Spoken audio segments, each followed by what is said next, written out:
don't love us, no they don't love us.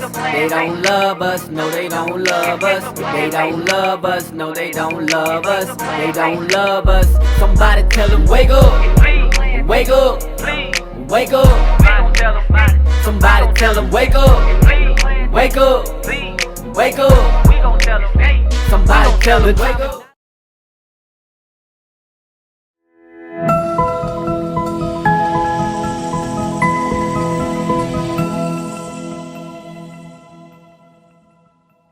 Look up that video for me, The Enduring Myth of Black Criminality. I think our criminal justice system is working as intended. It is only broken to the extent that our society is broken. If your intention is to, jail massive numbers of people, if you believe that prison is an effective means of dealing with the myriad social needs of the African American community, then it's pretty effective. In fact, there's a long history in this country of dealing with problems in the African American community through criminal justice system, criminalizing social problems in a way that we don't do in other communities. For instance, if you looked at the research, you would find that somewhere around 60 to 70% of the people in prisons and in jails are suffering some sort of mental health problem. Upwards of 50% go in there dealing with some sort of chemical dependency. Viewed from another lens, these are public health problems. One could look at the massive number of African American men who are out of work and the intersection between that and prison. Well, one could look at where prisons are located, and you would find that a lot of times prisons are located in rural regions, where all other industries effectively shut down. And you might think of that as actually an employment problem and not a criminal justice problem. The enduring view of African Americans in this country is as a race of people who are prone to criminality. I mean, literally, we have the notion of black people as, criminals written into our Constitution. We have a fugitive slave clause, which effectively makes all the things that are normal for any other American in that period illegal for black people. To pursue your own freedom was illegal. Slavery, was enforced by the criminal justice system, the slave laws. It made, very, very ordinary things like learning to read effectively a criminal act. Frederick Douglass is an escaped slave. He's a criminal. Damn. He's stolen his body, as he says in one of his speeches. Harriet Tubman, is running a massive criminal conspiracy, stealing people. Damn. I know we all love Martin Luther King today, but in his time, by, the highest powers in the American justice system, Martin Luther King was viewed as a criminal, by J. Edgar Hoover. Arguably, perhaps by, the Kennedy administration and the Johnson administration. I say that because they signed off on the bugging of his home and, wherever he was. The lens of criminal justice is the way this country has traditionally regarded black people. I don't know that anything is broken at all. The deeper question is, are we okay with something on the order of 4,000 African-American males per 100,000 being in jail? Are we okay with that? Are we okay with, there being a 1 in 3 chance for every African-American male born in this generation of eventually doing some sort of time in prisons and in jails? Are we all right with that? And that goes to the deeper question of, are we all right with black people in the position that they are in our society? Or do we have some sort of long-term commitment to justice? Pause. So I think that was the end anyway. So notice he talked about Martin Luther King being a criminal, technically, according to U.S. law of your boy J. Edgar Hoover, who was against the idea of a black messiah, a black man rising up and teaching the truth, right? Liberating the minds of black people that the so-called white man worked so hard to keep in bondage, mentally, spiritually, and physically. Same thing with Harriet Tubman. Technically, she was running a illegal operation from stealing slaves from the people that stole them. Right. Which you got to meditate on that for a minute. She stole people from people. She stole people from the people that stole them. Man, it's oh my God. Wow. And then Frederick Douglass. Frederick Douglass was a runaway slave who became well known, patriarch even for liberation of black people. He was one of the cornerstones for the Emancipation Proclamation, the heading of that, right? To help out with that, to get us to where we were when we after the Civil War. When they released us, or quote unquote, supposedly. He had a hand in that, but yet he said, I stole my own body. You got to ask yourself, what the hell is going on? Why would these things be so? And it's all biblical. Could you get Deuteronomy 28 and 37 for me, real quick. And if y'all got anything, y'all jump in on this also for sure. Deuteronomy 28 and 37. Let's start there.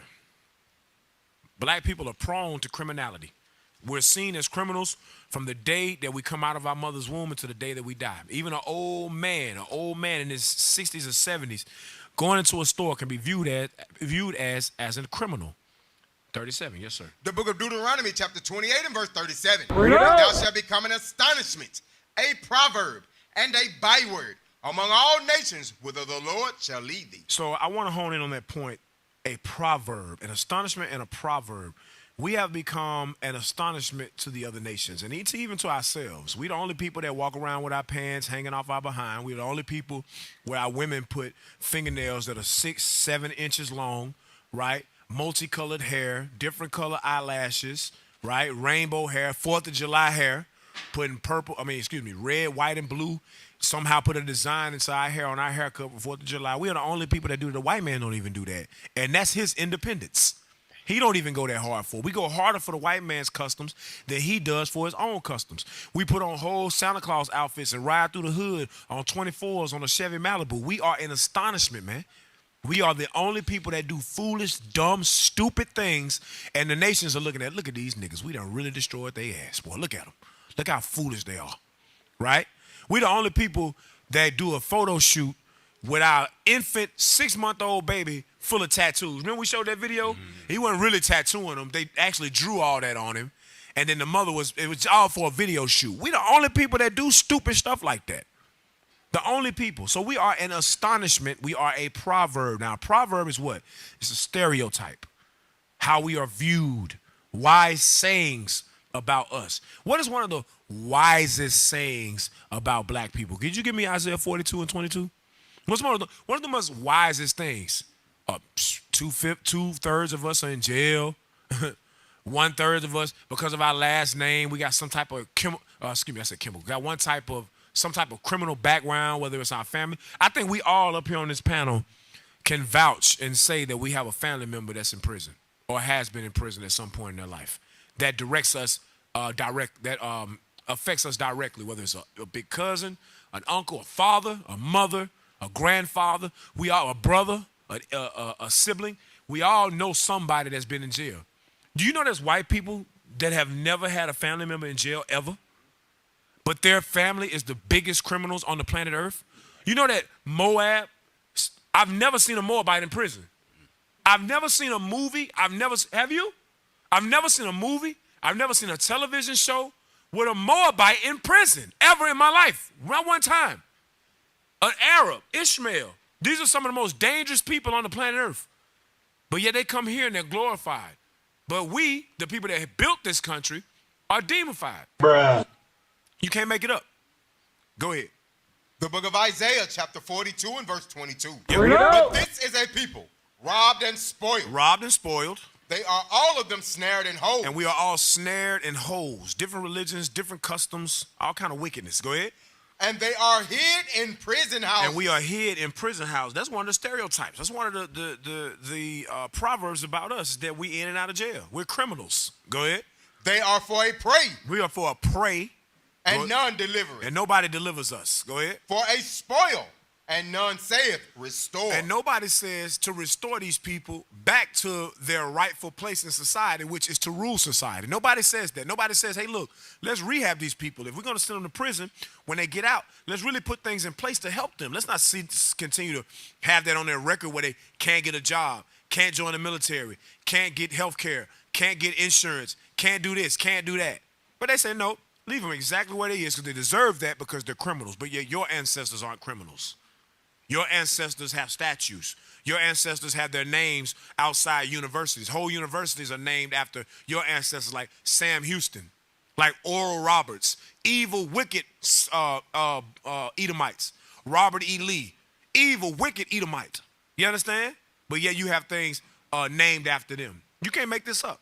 But our name is what? Dragged through the mud. That's a stereotype. That's what the Bible is talking about. Habakkuk 1 and 4. Habakkuk chapter 1 verse 4. The book of Habakkuk chapter 1 and verse 4. Yep. Therefore the law is slack. So therefore the law is slacked. When it comes to black people, the law is slacked. It don't work. It ain't the same justice system. Like he said, I don't think the justice system is broken. I think it's working exactly how it was supposed to work, exactly how it was set up to work.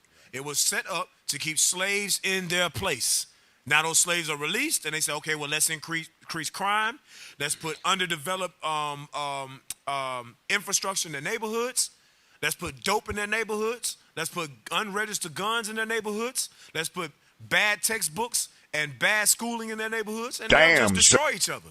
Let's put nasty food in their neighborhood. Let's put liquor stores on every corner. Let's put drugs in there. They'll kill each other, and we can continue to incarcerate them. Right, Cap, because you got a point there, because a lot of our people focus on Esau laws. Mm-hmm. Like a brother been in jail a couple of times. He know most of the laws in the law book of Esau, not knowing that the Bible is the book that we need to be learning. Yeah. So instead of the police pulling you over and you saying, well, you know, according to the law, this and that, you should know according to God's law, you got to agree with your adversary quickly. Right. And then you would be okay following God's laws, your laws. That's right. Instead of trying to quote Esau his own laws. That's right. They sure do that. Our people sure do that. You got to learn the law. Learn it for what? It ain't going to work for us. The hell is this? Give me the next video if you didn't have nothing. No, Give me the next video. Stereotypes of African Americans. Oh, yeah, finish the scripture too. Therefore, the law is slack. So this is Habakkuk 1 and 4. Therefore, the law is slack. And judgment doeth never go forth. And judgment never goes forth for the children of Israel. We never get true judgment. Go ahead. For the wicked doeth compass about the righteous. Who is the wicked? We've been going over it earlier. The so-called white man, Esau, and everything that he does. Go ahead. Therefore, wrong judgment proceedeth. Therefore, wrong judgment proceedeth. Man, listen. We can do a whole show just listing off all the different people that were put in prison and then exonerated 40, 50, 60 years later. But I'm talking about black people. I mean, it's a joke, bro. It's people getting out of jail every single year because somebody finally delved back into their case, realized that the whole thing was unjust. Just like the brother, you ever seen Just Mercy with Michael B. Jordan? That was a really good movie. He was going into how a black man, they called him Johnny D. He was apparently had killed an Edomite young woman in a small town in Alabama. And because he was black, because he had messed around with a white woman in his past, they had it out for him. They wanted to make sure they put the nigga in his place. So they put him in prison. He was there for 7 years until Michael B. Jordan's character, I can't think of his name at this particular time, Gaines was his last name, I think, right? I may be wrong. He came along and he was the one that helped get him out of prison, right? But that's happening millions of times throughout the American justice system, right? Wrong judgment proceedeth in our lifetime or in our communities, okay? Pull up the next video, the stereotypes of African Americans. But not if you got that white skin, you all right. You dark skin or you brown skin, it's over. Not saying light-skinned people don't go to jail too. I'm just saying. Go ahead. I said, well, what do you think that means? And he thought about it, and he says, I don't know, and he was thinking about it. And then he looked at me, and he said, I think it's fear. Yeah, there's a really strong association of blackness with crime, and black men in particular are associated with violent crime, and it's one of the strongest stereotypes of African Americans in this country, and it's so strong that even little children can be exposed to it and have some sense of it even without their parents telling them. They kind of pick this up. For example, I have a son who, when he was in first grade, he was asking me, he says, Mommy, do you think people think about black people in a different way from white people? And I said, well, why do you think that? And he said, I don't know. I just get this feeling that there's something different. I asked him to give me an example, and he thought about it, and he said, well, we were at the grocery store the other day, and I remember a black guy came into the store. So we lived at the time in a mostly white neighborhood. And so he says a black guy came into the store, and I just noticed that people kind of stayed away from him a little bit, and it was almost like he had an invisible force field around him. And he said when he got into the line, his line was the shortest line for a long time. And I said, well, what do you think that means? And he thought about it, and he says, I don't know, and he was thinking about it. And then he looked at me and he said, I think it's fear. So that's some heavy stuff, because she said her son was in the first grade, which is 6 years old, I think, about 6 or 7. So even though her son was a very, very young kid, he can see there's a difference between us. We're treated differently from how they're treated. What is this? Why is it a stereotype for us? It goes back to what we read in Deuteronomy 28, verse 37, that we are viewed as being what? Negative. We are viewed as being criminals from the time we're born until the time we die. Could you give me that in Psalm 73 real quick? This is why the so-called white man had to go out of his way to paint black in a negative image. He had to. He had to change the color of Christ. He had to change the color of the apostles. He had to change the color of Jesus, God, the angels, everybody. Because he has to be able to push that he's the beautiful one on the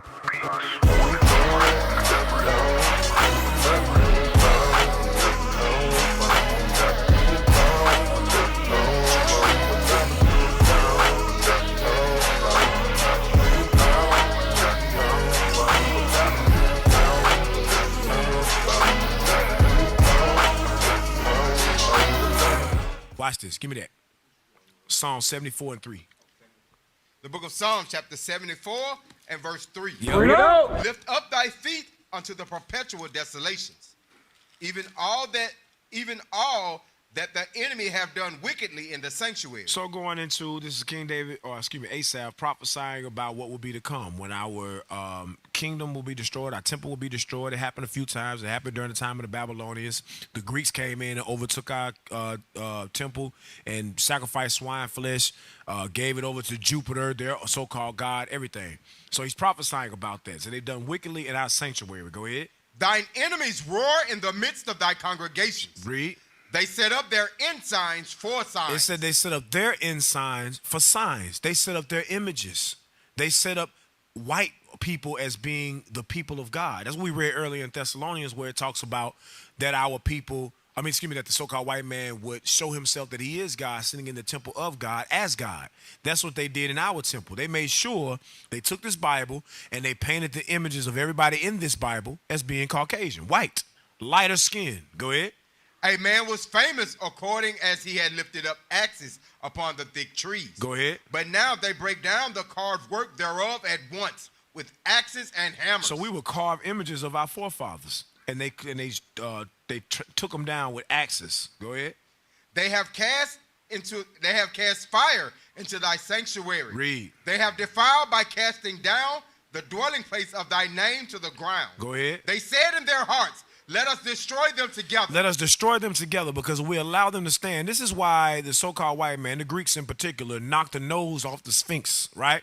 When you go to the ancient, or in Egypt. When you go to Egypt, could you pull me up one of those, what they call the Sphinx? Could you put it up for me real quick? In Egypt, how their noses were knocked off. You got to ask yourself, why? Black people created this place. Why do you have to knock their noses off? What makes you have so much hatred that you want to destroy those images? It makes no sense. They did the same thing to us. Pull it up for me real quick. You got something? Yeah, you can just show me one with the nose knocked off. It looked crazy. And we've been seeing these images our whole life and never really put two and two together until, of course, we came into the knowledge that it's true. Look, what's the point of doing that? Like, what's the reason for doing that other than hatred?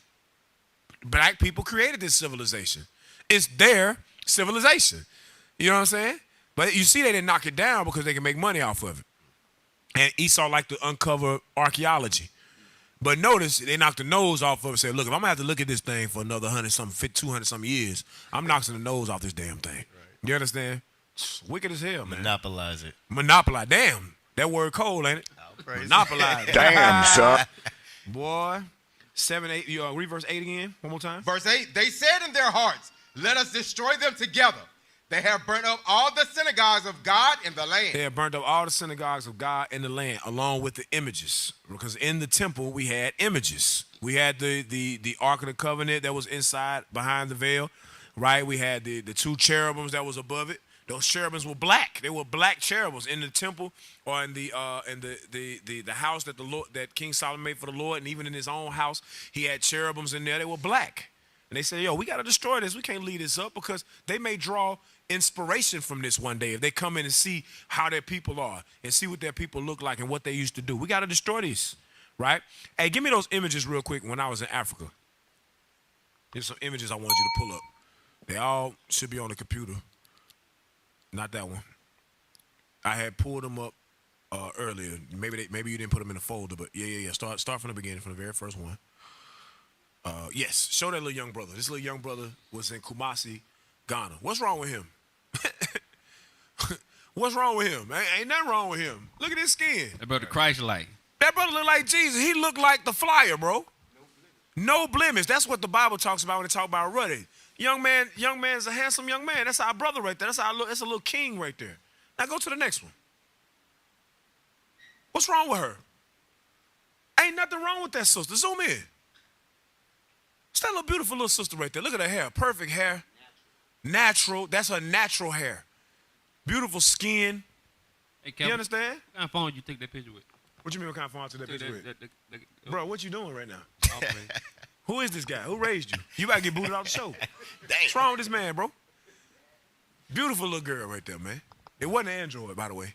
Go to the next one. Thank God it wasn't. What about that? Look at that. Look at that, bro. That's like somebody you see in the hood right here in Jackson. Right.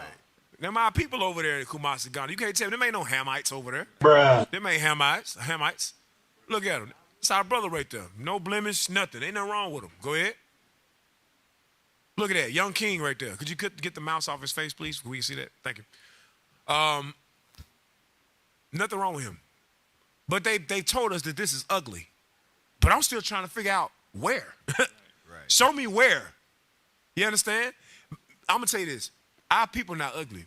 Our people don't take care of themselves. Our people don't value their natural beauty. But black folks ain't ugly, man. When we ride through the streets, when we be in Africa and we be just riding, sometimes me and Captain Hananiah, what we'll always do is we'll just look in the faces of the people. And the people are beautiful. That's what you brothers and sisters are. But too many times they have painted us in a negative image. Therefore, we look at ourselves as a negative image. That's why the Bible says, can you give me that in Proverbs about as a man thinketh? I think it's 23:7. I ain't read it in a minute. Proverbs 23:7. So you tell me what's wrong with them people. None. Them Israelites right there. Black is beautiful. Watch this. Proverbs 23:7. The book of Proverbs, chapter 23 and verse 7. Bring it out. For as he thinketh in his heart, so is he. If you make a man think he's a criminal, then he'll be a criminal. If you make a brother think that there's no way out of the drug game, then he'll say, I'm going to just continue to stay in it. Ain't no way out. Ain't no looking up from here. This is the cards I've been dealt, and I'm going to just continue to just play them. But that ain't biblical. The Bible says this thing right here, inside the cranial, what they call it, the cranial lobe. Right. You understand? This right here is a powerful thing. That's why I say, as a man thinketh, so is he. If you think you're a prophet, you're going to be a prophet. You put in the work. You keep God's commandments, you're going to be a prophet. You think you can overcome your drug addiction, you're going to be able to overcome it. If you believe, that's why the Lord said, give me that real quick in Matthew 17:20, when Christ told them about the faith of a mustard seed. You got to have faith. That's real. Your faith got to be strong. Your faith got to be, hey, look, it's a black man coming from the sky, and he going to save my people. I believe that. So I'm going to do the best that I can to keep his commandments to the best of my ability. So when he come, every last one of you folks that mock me going to see that he really coming for me for keeping his commandments. Yes, sir. That's faith. You got to have faith in that thing. You got to believe that you beautiful. You got to believe that your skin is perfect. You got to believe you can lose the weight. You got to believe that your hair going to grow back. That's right. You got to believe that. You got to put forth the ever believe in the Lord. You got to believe that you're great. As long as you think that or have any doubt in your mind, you're never going to be able to achieve what you want to achieve in this lifetime as black people. You understand? The Israelites. Come on. The book of Matthew, chapter 17, verse 20. Go ahead. Jesus said unto them, because of your unbelief. Because of your unbelief. Go ahead. For verily I say unto you, if ye have faith as a grain of mustard seed, ye shall say unto this mountain, remove hence to yonder place, and it shall remove, and nothing shall be impossible unto you. So, I ain't gonna get deep. That's literal. Christ wasn't just speaking that in a metaphorical sense. Christ was speaking that literally. You gotta believe. You gotta have faith. You gotta go in this Bible and see where it says, hey, give me that in Song of Solomon 1:5. I'll tell you what I mean. You got to go in this Bible and you got to read the scriptures. You got to go over. That's why you got to go over the color scripture with your kids. Right. Go over the color scripture with your kids and then show them the images that we've drawn so you can see how beautiful our people are. Give me that. The Song of Solomon, chapter 1, verse 5. I am black, but comely. Bro, here, I am black, but what? Comely. He sound black, but comely, meaning what? Beautiful. Black is beautiful. That's why the Lord made Adam from the dust of the ground. That's why he chose the skin that his son was going to be in when he was on earth as being a very dark-skinned man to set the precedent that black is beautiful. God dark-skinned. God, the Most High might be dark. Like have you ever seen like some of them models? Like there be some models from Africa. They be real dark, but they have real beautiful face. You be like, damn. You understand? That's a beautiful person right there. You understand? The skin is flawless, dark skin. That's how God look. The Lord flawless. You understand? The Lord beautiful. And he put that same beauty upon us. We got to believe it. Look at our hair. Look what you can do with it. One day you can be in here, you can be spinning. A couple months later, you can braid it up. A couple years, you can dread it. You understand? Our hair is perfection. Show me a nation that got better hair than us. But guess what? What they do to us, they demonize us and they put us in a negative mindset about ourselves to destroy us, to destroy how we think. We got to break that chain with the word of God. We must break that chain. You understand? Because with the right skin, you can win. That right skin is the same skin that Christ had, that the apostles had, not the skin that the white man got. We don't give a damn about that. Thank God we ain't Esau. You understand? Watch this. You had something? Go to the next video. You had something? Go ahead. Yeah. I was going to get Ezekiel 16. Yes. Good. Ezekiel 16 and your verse 14. Just get to the point. Pray to both sides. Because like Cap was saying, hey, we the most beautiful people on the planet. We made in the image of the Most High God, the creator of heaven and earth. Right. That's not a light thing. The book of Ezekiel, chapter 16 and verse 14. Bring it out. And thy renown went forth among the heathen for thy beauty. For what? For thy beauty. For thy beauty, read. For it was perfect. It was what? Perfect. Perfect. Through my comeliness. Through the comeliness of the Most High God. So we look, the Israelite man looked just like God. Yep. And the woman looked just like us. Right. So she made in our image. She made in our image. So we look perfect. That's what Cap going into. Finish that out. For it was perfect through my comeliness, which I had put upon thee, saith the Lord God. Dang. He said he put it on us. All praise to the First Most High. author of beauty. Hey, all praises. Most High put that beauty on us, man. We got it. You can't tell me we don't have it. And you must believe it, and you must cherish it, and you must never let anybody tear you down to make you think less of yourself. Because that's what that was one of their main objectives, to keep us in the docile state of mind that we in today. Now, don't use your beauty for wickedness. Right. Use your beauty for righteousness. That's why I be telling brothers, man, we can't step out busted. We can't step out with holes in our shirts and stuff like that. We got to look good. We the prophets of God. Keep your hair cut. Keep your braids done. Keep your dreads done. Whatever. You understand? Look good when you step out, because you the children of God. You the Israelites. That's right. The Bible says, give me that real quick in Isaiah 43 and 21. I hadn't read it in a while. I hope that's it. Sirach 43, 21. Let's see what the Lord said about us. Huh? Isaiah. Why I said Sirach? Isaiah, excuse me. The book of Isaiah, chapter 43 and verse 21. Matter of fact, start at 43 and 10. Start at 1, then read 10, then read 21. Sorry. Yes, sir. Isaiah chapter 43 and verse 1. But now thus saith the Lord that created thee, O Jacob, and he that formed thee, O Israel. Fear not, for I have redeemed thee. I have called thee by thy name. Thou art mine. He said, you mine, and you going to look just like me. You understand? I'm going to put my beauty on you. And when people see you, they're going to see me. Go ahead. Verse 10. Ye are my witnesses. We God's witnesses. The Israelites God's witness. Ain't no Jehovah witness. What you witness? You weren't in the Red Sea. The Israelites was in the Red Sea. You ain't witnessed nothing. You ain't witnessed the Lord coming down with thunder and lightning and fire and hell when he came down and told the Israelites, hey, here go the 10 Commandments. The Israelites was there. You understand? The Israelites was the one he saved out of Egypt. Told, hey, look, put the blood over the door. That was us. We his witnesses. You not his witnesses. He ain't never dealt with you. Right. Go ahead. You ain't witnessed nothing from God. You understand?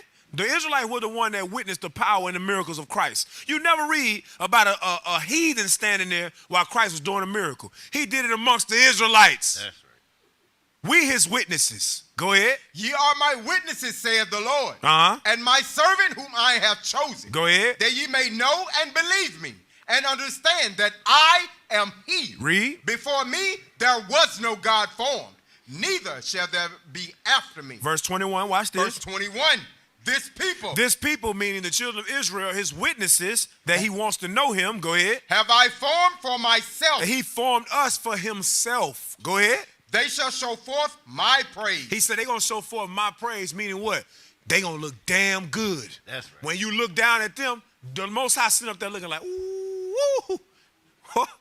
Hey, Christ, you see what I did with that one? Boy, that boy right, boy. Look at that hairline. Look at that hairline. Perfect. Look at that sister right there. You see that? That's me right there. I made that. You understand? Remember on Coach Carter? He was, I did that. Remember that? He was like, that was me. I drew up that play. That's the same way the Lord looking like I done made some beautiful people down there. They stunned. Because when you look at Esau, you know God ain't with these folks. Right. You know he not. When you look at Moab, you like, man, they ain't the people of God. There's no way. Absolutely no way. Because I remember I was in Africa. I'm on the treadmill. I'm getting it in. This old big blockhead damn Moabite come. I'm talking about his head was like that. And he in the smell, I was like, oh my God. I like, we both just got in the gym. How you already stink? You know what I'm saying? Like, how you stink before you hit the gym? You ain't sweating yet. He's sweating out that octopus he just Damn! That man had squid on his breath. Whoa, my God. We used to scream black power while Heron was pushed. But at the end of the day, nothing's in vain. IUIC has been given a vision. The tents of Judah has risen. Many has attempted the mission. Minor murmuring, omitting, and missing the mark. Just reading that he had the flame of fire in his eyes gave us the spark. We on Paul's mission. We out on the road. Purple and gold. From Mexico, Cuba, Haiti, Ghana, Sierra Leone. 144,000 boots banging, concrete crackling. These are our men repented at heart. The scriptures is proof. IUIC, we deliver the truth.